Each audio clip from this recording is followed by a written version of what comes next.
الشيطان الرجيم. بسم الله الرحمن الرحيم. الحمد لله رب العالمين، وصلى الله على سيدنا محمد وآله وصحبه أجمعين. اللهم رب اشرح لي صدري ويسر لي أمري واحلل عقدة من لساني يفقه قولي.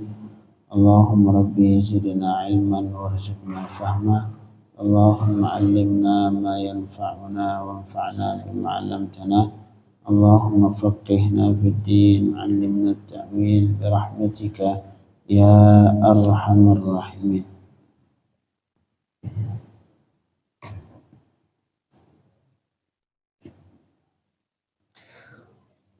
Jemaah subuh dirahmati Allah. Sebelumnya belum niat i'tikaf, belum niat nawaitu i'tikaf fi hadzal masjid lillahi ta'ala. Kita lanjutkan pembacaan kitab Tafsir Jalalain karangan Imam Jalaluddin As-Suyuti dan Imam Jalaluddin Al-Mahalli rahimahumullah wa nafa'ana bihima wa bi'ulumihima fid darain amin. Lanjutkan, a'udzu billahi minasyaitonir rajim. Bismillahirrahmanirrahim. Alladzina ya'kuluna ar-riba la yaqumuna illa kama yaqumu alladzi yatakhabbathu asy-syaitanu minal mas. Dzalika bi annahum qalu innamal bay'u mithlu ar-riba wa ahallallahu al-bay'a wa harrama ar-riba. فمن جاءه موعظة من ربه فانتهى فله ما سلف وأمره إلى الله ومن عاد فأولئك أصحاب النار هم فيها خالدون.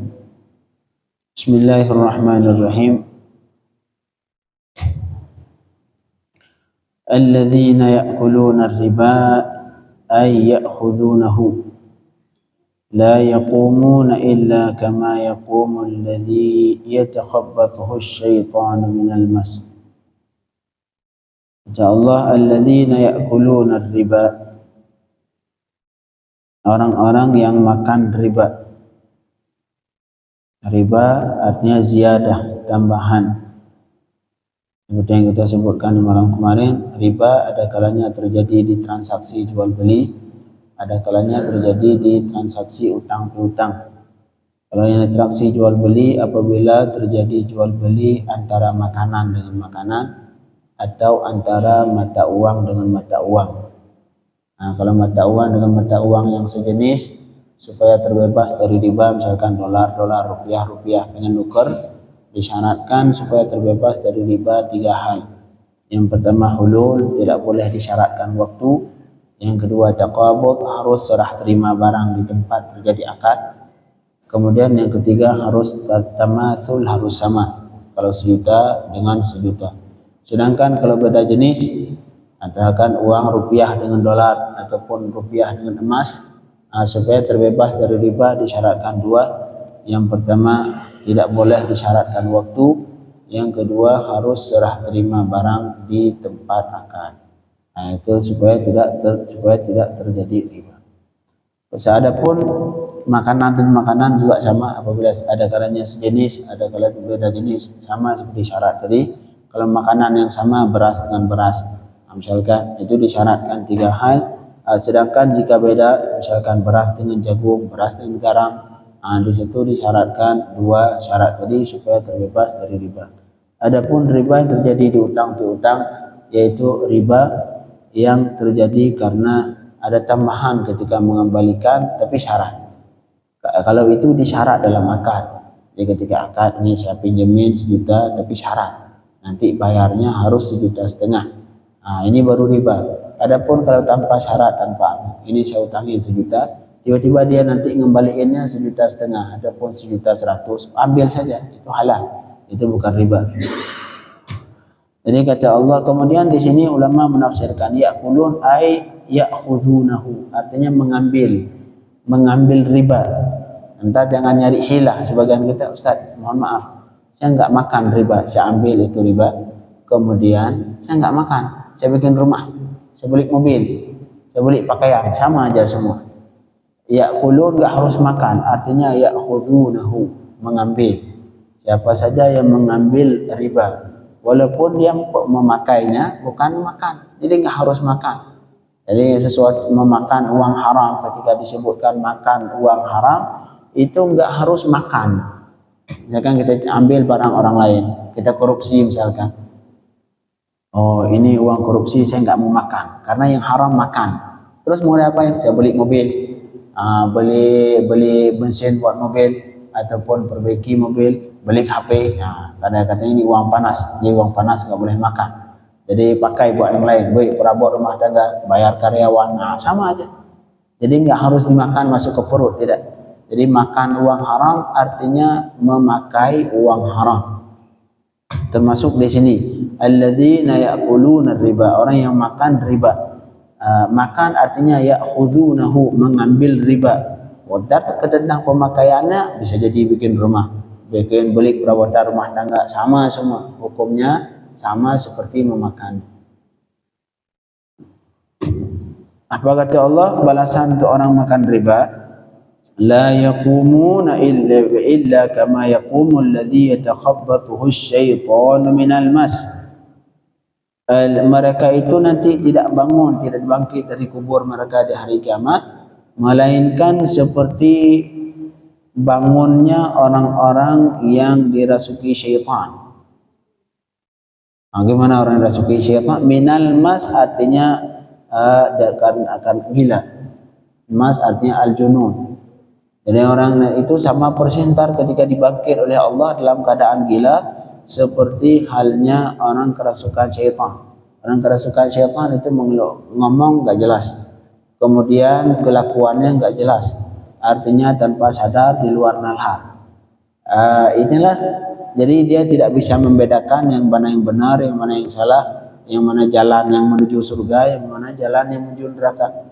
Itulah orang yang makan riba. Nanti di hari kiamat ketika dibangkit oleh Allah seperti itu, tidak bisa membedakan yang mana jalan yang menuju surga, yang mana jalan yang menuju neraka, ibarat orang yang gila.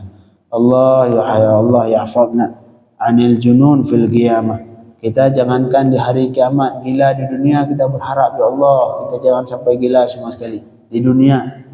Makanya salah satu doa yang selalu dipanjatkan Rasulullah sallallahu alaihi wasallam yaitu pikun di umur tua. Nah, sering-sering berdoa kepada Allah. Kita nggak tahu, bisa jadi kita dipanjangkan umur sama Allah, tapi diberikan ujian pikun. Pikun itu kayak orang gila, kayak anak kecil lagi. Antar kencing di celana, jalan nggak tahu jalan pulang, berangkat tiba-tiba hilang nggak tahu jalan pulang lagi. Itu pikun. Itu doa yang seharusnya, yang sewajarnya selalu kita panjatkan ke Allah Subhanahu wa taala supaya dibebaskan dari penyakit pikun. Ini penyakit bahaya, penyakit. Na'udzubillah min dzalik. Mungkin kita di masa muda terlalu congkak, seolah-olah dunia ini milik kita, yang lain semua kontrak di dunia Allah Subhanahu wa taala. Apa yang terjadi di akhir hayat dibikin pikun sama Allah. Banyak, saya pernah kenal itu ada satu orang daerah saya seperti itu, mudanya ya Allah congkak, masya Allah, karena berhubung dia polisi saat itu. Ya Allah, kayaknya dunia ini punya dia, yang lain semua kontrak. Apa yang terjadi di akhir di umur tua sudah dibikin seperti itu, dihilangin akal sama Allah, sudah sampai sekarang hilang, nggak tahu tempat keberadaan, pergi nggak tahu jalan pulang, sudah hilang. Makanya sering-sering berdoa ke Allah Subhanahu wa taala dari penyakit yang namanya, kalau kata Allah, wa minhum man yuraddu ila ardhalil umur. Allah sebagian dari manusia, kata Allah, kita kembalikan ke ardhalil umur, ke umur yang jelek. Artinya ke umur yang kembali lagi ke masa seperti masa kecil, yang dia tidak lagi memiliki akal. Allah yahfazna wa yahfazal jami'. Jadi artinya apa? Ketika di dunia kita dituntut, diharapkan, dianjurkan untuk berdoa dari hilang akal, seperti pikun ataupun gila. Gila di dunia kita berharap supaya tidak terjadi. Bagaimana kalau gila di hari kiamat? Yang hari itu semua membutuhkan akal, semua membutuhkan jalan yang benar, supaya menuju surga Allah Subhanahu wa taala. Tapi bagi kita yang ngambil riba, hukumnya ntar di hari kiamat dibangkit oleh Allah seperti halnya orang gila yang tidak tahu arah jalan yang benar, yang tidak bisa membedakan antara arah yang menuju surga dan arah yang menuju neraka Allah Subhanahu wa taala. Kemudian kata Allah, itu penyebab kenapa mereka gila di hari kiamat. Ya, ini penyebab gila di hari kiamat.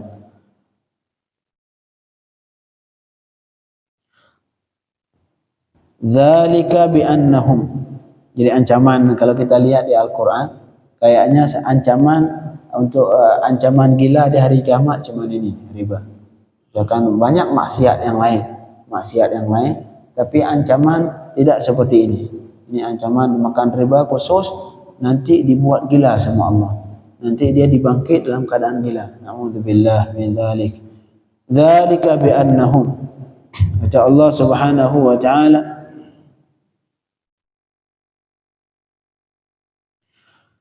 zalika, demikian itu, bala itu ketika dibangkit oleh Allah dalam keadaan gila, itu penyebabnya kenapa? Bi'annahum, dengan sebab bahwa mereka qalu innamal bai'u mithlur riba, dengan sebab mereka mengatakan innamal bai' mithlur riba, jual beli sama seperti riba. Apa bedanya jual beli sama riba? Kata mereka, ini falsafat orang kufar laknatullah alaihim. Apa bedanya riba sama, kan sama-sama untung Pak Ustaz. Malahan kalau sekarang lebih riba lebih bagus lagi namanya, bunga. Oh, Masya Allah, harum. Sebenarnya itu penyebab gila, tapi diganti istilah diganti dengan istilah bunga. Na'udzubillah min dzalik. Dan marhaba yang pinjam raka. Bunganya. Atau sebaliknya kita yang nabung uang. Kita yang nabung uang juga sama, kita bakal dapat bunga. Oh, Masya Allah. Itulah pintarnya orang kufar laknatullah alaihim untuk mengelabui muslimin dengan cara diganti istilah-istilah yang seharusnya neraka diganti istilah bunga.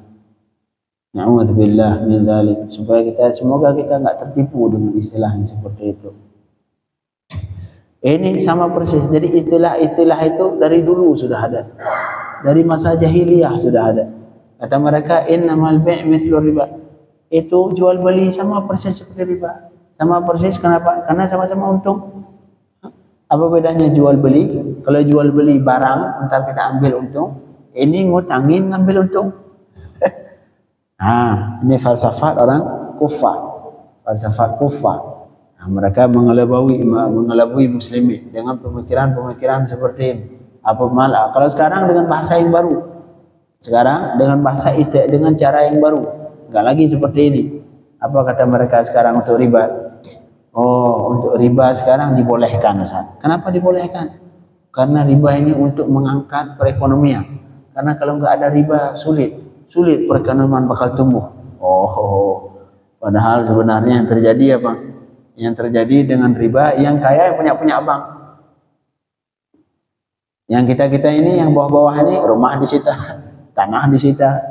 Karena pihak-pihak bank. Yang kaya siapa? Yang mereka bank. Makanya yang terkaya di Indonesia yang punya bank. Orang-orang kaya yang punya bank. Na'udzubillah min dzalik. Allah yahfazna wa yahfazal jami'. Innamal bai' mithlur riba. Kata mereka, ini jual beli sama seperti riba. Apa bedanya? Nyari keuntungan. Padahal tidak. Tapi apa jawaban dari Allah Subhanahu wa taala? Wa ahallallahu al-bai'a wa harrama riba. Dan menghalalkan oleh Allah akan jual beli. Ini jawaban dari Allah. Yang falsafat yang kalian katakan tadi bahwa jual beli sama seperti riba, di sini yang bermasalah. Artinya jual beli tidak sama seperti riba karena wa ahallallahu al-bai', dan Allah halalkan jual beli. Karena jual beli ini yang mendongkrak ekonomi. Kalau kita semua, malahan Sayyidina Imam Al-Ghazali rahimahullah, beliau di kitab Ihya menjelaskan fungsi uang sebenarnya. Kata beliau, uang itu ketika dialih fungsikan yang uang, maka saat itu ekonomi pasti bermasalah. Ekonomi di sebuah negara pasti nggak stabil ketika dialih fungsikan uang. Yang pada dasarnya kata Imam Al-Ghazali, ini uang untuk alat bayar, uang untuk alat pembayaran. Jadi yang jadi bisnis bukan uang, yang terjadi tukar menukar, yang jadi bisnis untuk mendapatkan keuntungan bukan di uang, karena fungsi uang pada dasarnya cuman sebagai alat tukar. Kita punya kambing, situ punya lain, tukar pakai perantara uang. Kita hari ini punya beras tapi butuh ikan, akhirnya kita jual beras, ada uang, kita beli ikan. Nah, itu yang pada dasarnya uang. Allah ciptakan uang. Kalau dulu emas dan perak, Allah ciptakan kebutuhan manusia ke uang yang pada dasarnya sebagai alat tukar. Artinya apa? Yang dibisniskan itu yang untuk mencari keuntungan bukan di uang tapi di benda yang lain. Kita beli barang, kita jual dengan harga yang lebih tinggi. Nah, ini pada dasarnya. Tapi kata Imam Al-Ghazali, ketika itu uang dialih fungsikan, yang dasarnya dia cuma sebagai alat tukar yang terjadi bisnis di benda yang lain, kemudian dialih fungsikan dijadikan bisnis di uang itu sendiri. Maka di situ apa yang terjadi? Pasti ekonomi di negara itu nggak bakal stabil. Lihat saja negara yang menjalankan riba, semua yang kaya makin kaya, yang miskin makin melarat. Semua negara, termasuk Indonesia. Termasuk Indonesia. Indonesia yang kaya, masya Allah, sampai ribuan triliun.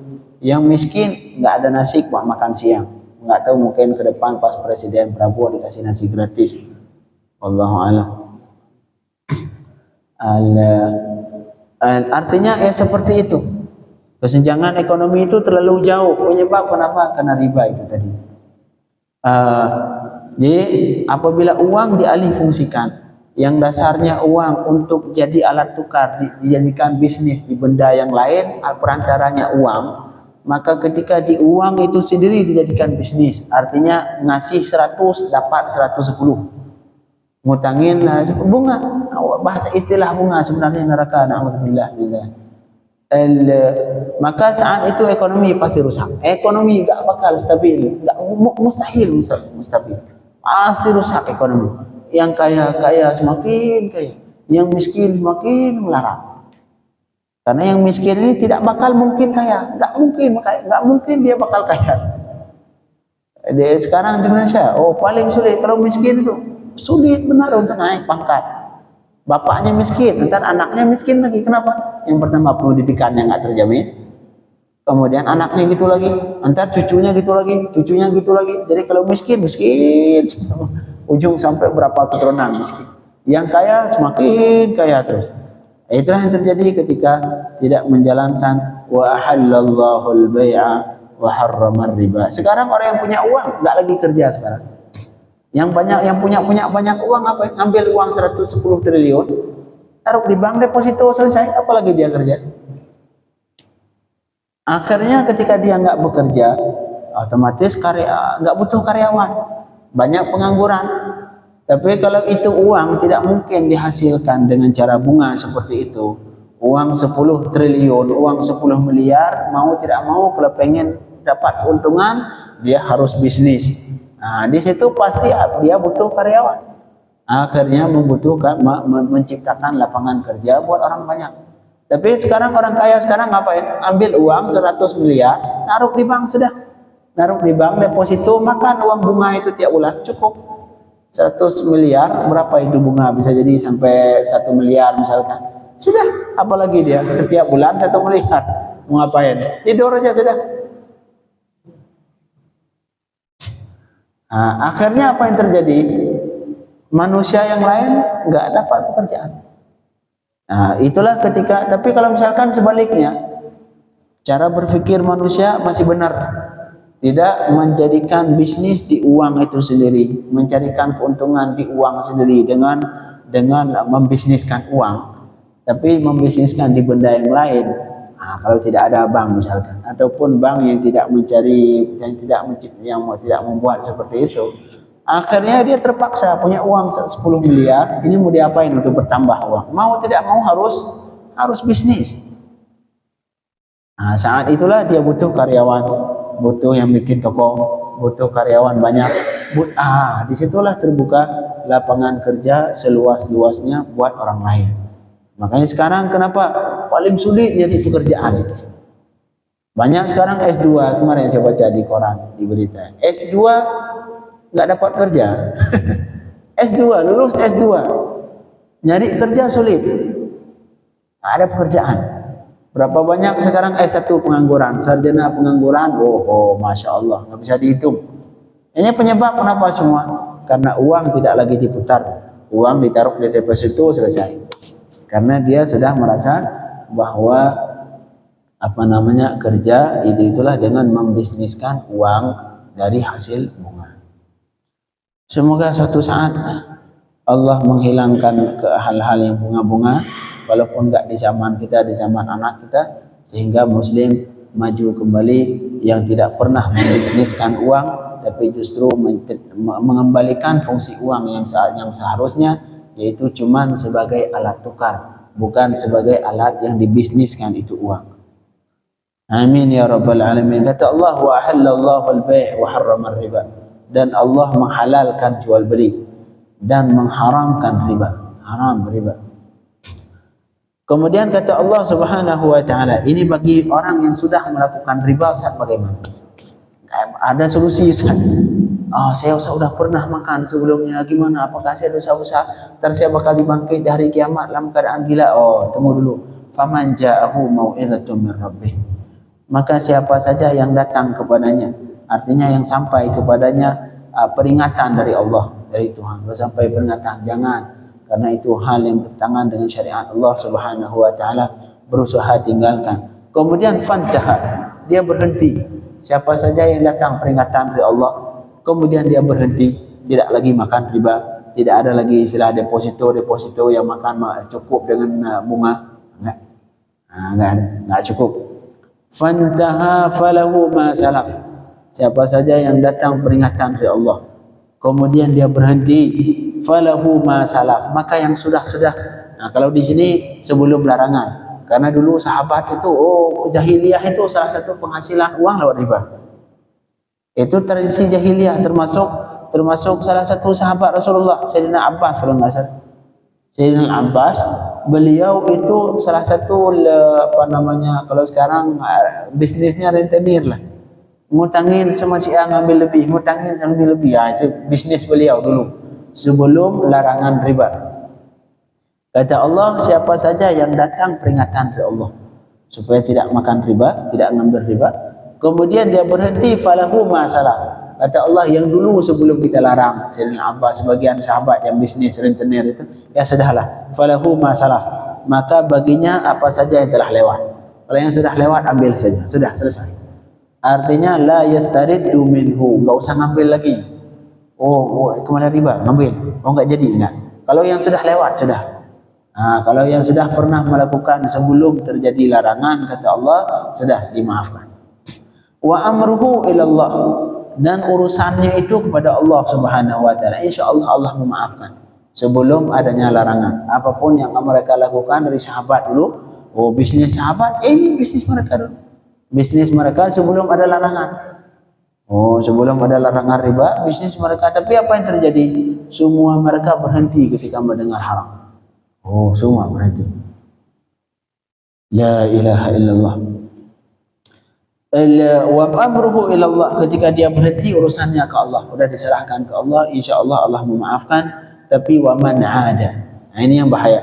Orang yang sudah tahu bahwa itu tidak boleh, kemudian wa man ada, sudah tahu itu tidak boleh dan itu bermasalah dari kiamat, tapi wa man ada, tetap balik lagi dengan alasan masih falsafat yang sama, karena riba sama seperti jual beli, tidak ada bedanya. Falsafat yang sama. Faulaika ashabun nar hum fiha khalidun. Siapa saja yang balik lagi ke riba setelah mengetahui itu tidak diperbolehkan, faulaika ashabun nar, maka mereka itu adalah penghuni neraka Allah Subhanahu wa taala, hum fiha khalidun, dan mereka itu dalam neraka Allah itu yang kekal. Yang kekal kalau menghalalkan. Ini yang kekal kalau menghalalkan. Yang kekal di neraka artinya dianggap kafir kalau menghalalkan riba. Tapi kalau tidak menghalalkan, tetap meyakini itu haram, tapi kita belum bisa terbebas dari riba. Karena misalkan bisnis kita harus mau tidak mau harus lewat bank itu. Ini gimana caranya? Tapi solusi masih ada solusi. Ada kata ulama, kadang-kadang darurat bisa membolehkan yang dilarang. Tapi kadar darurat pakai secukup sekadar darurat. Misalkan bisnis kita nggak bisa, misalkan kawan bisnis kita ataupun bisnis kita di luar negeri, mereka tidak mau kecuali harus lewat bank-bank yang riba, misalkan bank ribawi. Apa yang solusi kita? Silakan buka itu bank ribawi itu, tapi pakai itu bank sekedar darurat, tidak boleh lebih. Karena kalau untuk darurat ada kalanya kadang-kadang dibolehkan ketika darurat, tapi usahakan pakai sekadar darurat. Ini buat apa darurat? Buat ini saja, sudah buat itu saja. Jangan tambahin yang lain yang tidak dibutuhkan. Jadi tempat yang lain ataupun bisnis tambahin daripada deposito 10 miliar, lebih baik ambil 10 miliar, bikin bisnis. Yang buka bisnis sebesar mungkin, buka toko, buka apa. Yang itu nanti bisa kita membuka lowongan kerja untuk manusia yang lain. Semoga kita termasuk kata Allah, kata Rasul sallallahu alaihi wasallam, khairun nas anfa'uhum linnas. Orang yang paling baik adalah yang paling banyak bermanfaat untuk manusia yang lain. Salah satu memberikan manfaat untuk manusia yang lain adalah dengan memberikan lapangan pekerjaan untuk manusia yang lain. Kita nggak harus bantu dengan sedekah, nggak harus. Misalkan lebih baik daripada bantu dengan sedekah, lebih baik kita bantu dengan memberikan lapangan pekerjaan. Allahumma ij'alna minan nafi'in li dinika wal islam wal muslimin. Allahumma ij'alna nafi'in. Semoga Allah memberikan kita orang-orang yang bermanfaat untuk Islam dan muslimin. Amin ya rabbal alamin. Wa sallallahu ala sayyidina Muhammadin wa alihi wa sahbihi wasallam. Walhamdulillahi rabbil alamin.